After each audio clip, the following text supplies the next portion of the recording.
Bienvenida Tijuana, bienvenida mi amor, de noche a la mañana, bienvenida Tijuana. Mira, yo llego a Indios primero en lo deportivo por una revancha. Yo había salido de Tigres mal, incluso a mí me habían mandado a entrenar con la segunda división. No me dejaron entrenar con el primer equipo, no me dejaron hacer la pretemporada y me dicen, yo tenía contrato, entonces hoy lo entiendo que por eso fue, ¿no? Me dicen, si tú te quedas, vas a estar relegado en el equipo de segunda división y no puedes jugar. Bueno, pero si te vas, te podemos prestar a tal lado. Entonces me prestan a Indios, Indios acababa de ascender, llego con Sergio Orduña conoce bien Monterrey, y la ciudad cuando yo llegué estaba tranquila, o sea, no estaba tranquila, pero no estaba tan peligrosa, ¿no? Llego, estábamos haciendo pretemporada, no salimos a ningún lado, la hicimos ahí en Juárez, íbamos a correr a unas dunas donde supuestamente aparecen los cuerpos de las muchachas, de las desaparecidas, y entonces ahí nosotros corríamos. Y después íbamos a un gimnasio en una plaza, en el centro comercial más importante de Juárez, íbamos al gimnasio. A los 5 días que habíamos llegado, o que yo había llegado, tenemos que evacuar el edificio en un minuto porque había una amenaza de bomba. ¿Qué pasó? Tienen que alojar, tienen que desalojar, vámonos ya, vámonos ya. ¿Qué pasó? ¿Qué pasó? Empieza a llegar la policía, toda la gente corriendo. ¿Qué? Amenaza de bomba. Vámonos. Empieza a pasar el tiempo, la ciudad se empieza a poner más peligrosa, empieza a haber muertos en todos lados, violencia por todos lados. A mí me roban un auto y un día después de un partido salen las noticias de Ciudad Juárez que habían matado, que habían decapitado al portero de Indios. Yo estaba en la casa con mi señora, que nos acabamos de casar, teníamos muy poco de casados, meses o días o semanas, ¿no? Y entonces me empiezan a hablar mis compañeros y ¿cómo estás? Me habla el profe Eugi, que era el entrenador. ¿Cómo estás? ¿Qué pasó? Es que acabamos de ver en las noticias que decapitaron al portero de Indios. No, estoy bien, estoy aquí en mi casa. Al tiempo nos damos cuenta que era un muchacho de las fuerzas básicas, portero de Indios, o que había sido portero de Indios. Lo habían decapitado, ¿no? Entonces, había 30 muertos al día. Era la ciudad más insegura del mundo, más allá de Afganistán. En ese tiempo Afganistán estaba complicadísimo y Juárez era lo más peligroso. Veías policías federales, soldados absolutamente en todos lados. Había toque de queda ciudadano, la gente se inconformó con las autoridades y todo, y a las 7 de la noche cerraban absolutamente todo, entonces la ciudad dejaba de recibir muchísimo dinero. A las 7 de la tarde no había una sola alma en la ciudad. No podías ir a ningún lado, no podías salir. Yo me acababa de casar y mi señora, cuando el equipo salía de viaje, mi señora se tenía que ir, tenía pavor de lo que pasaba con las muchachas en Juárez. En fin, fue un tiempo complicado y el único momento donde la gente podía distraerse, podía reunirse en algún lado era en el estadio de los Indios, y ese día no había un solo asesinato. El día que jugaban los Indios no había uno solo. Y nos fue bien, nos fue bastante bien. Llegamos a una semifinal con un equipo que estaba para luchar, que peleamos el descenso hasta faltando 2 jornadas, nos salvamos. Me acuerdo bien, en una puerta cerrada contra Cruz Azul. Era puerta cerrada porque había lo del tema de la influenza. Y nos tocó ir a Cruz Azul, ganamos 1-0 y ahí nos salvamos. Después recibimos a Chivas, teníamos que ganar por 2 goles. En el último minuto metimos 2 goles, estábamos perdiendo 1-0, empatamos y faltando un minuto metimos 2 goles, entramos a liguilla y bueno, el sueño continuó en Juárez, ¿no? Lo primero es que yo quería quedarme en Indios, es lo primero que pasa.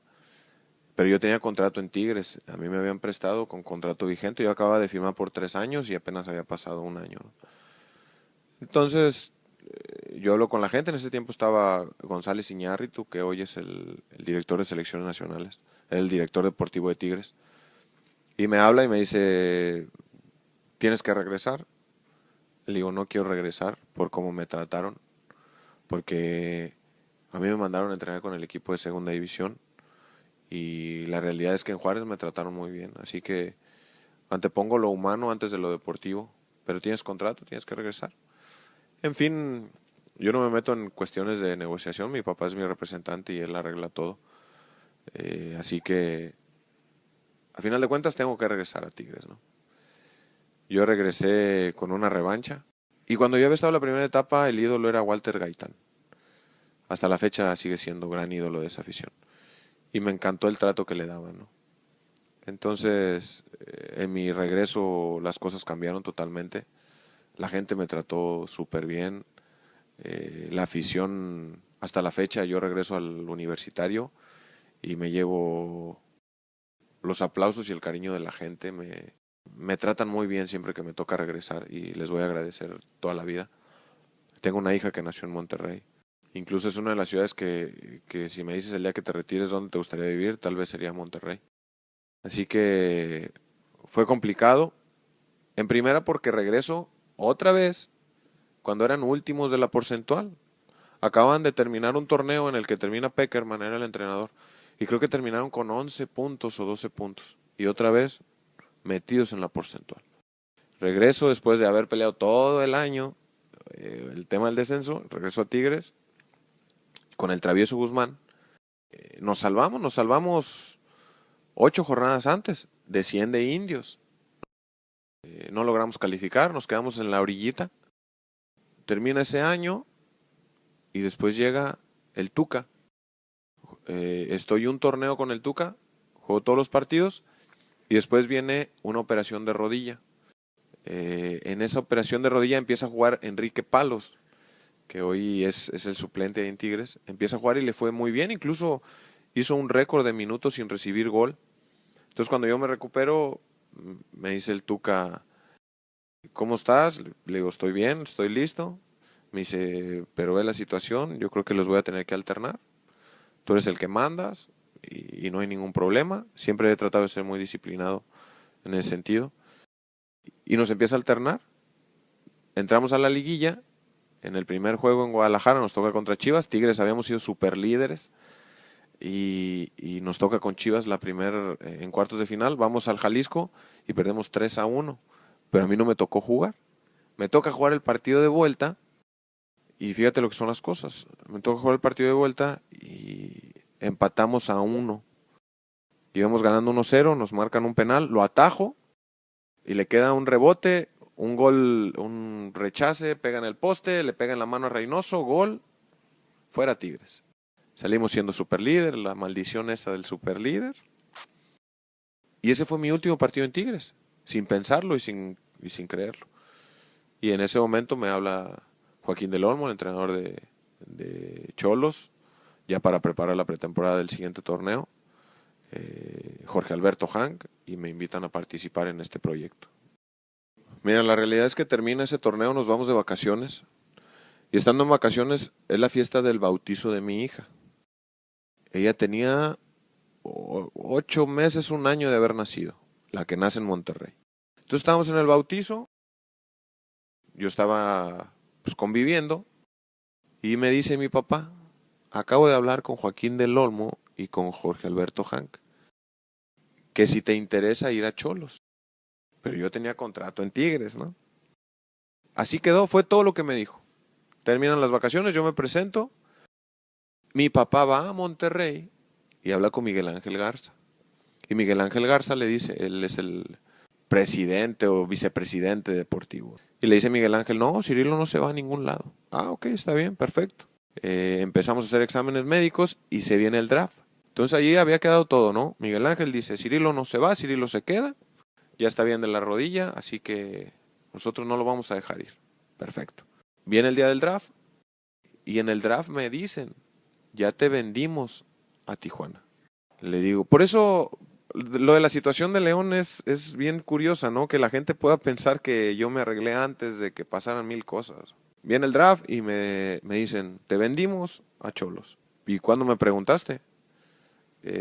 No, pues ya te vendimos. Ok, no dije nada, hablo con mi papá, oye, fíjate que me acaban de decir, me dice, sí, acabo de hablar con Joaquín del Olmo y con Jorge Alberto Hank, quieren hablar contigo para ver si sí quieres o no quieres. Pero si sí quiero y si no quiero, pues ya hicieron la negociación. En fin, la realidad es que no se había hecho la negociación. Me habla Jorge Alberto, me habla Joaquín. Oye, mira, me platican un poco del proyecto, pero era el día del draft. Entonces, ok, muchas gracias.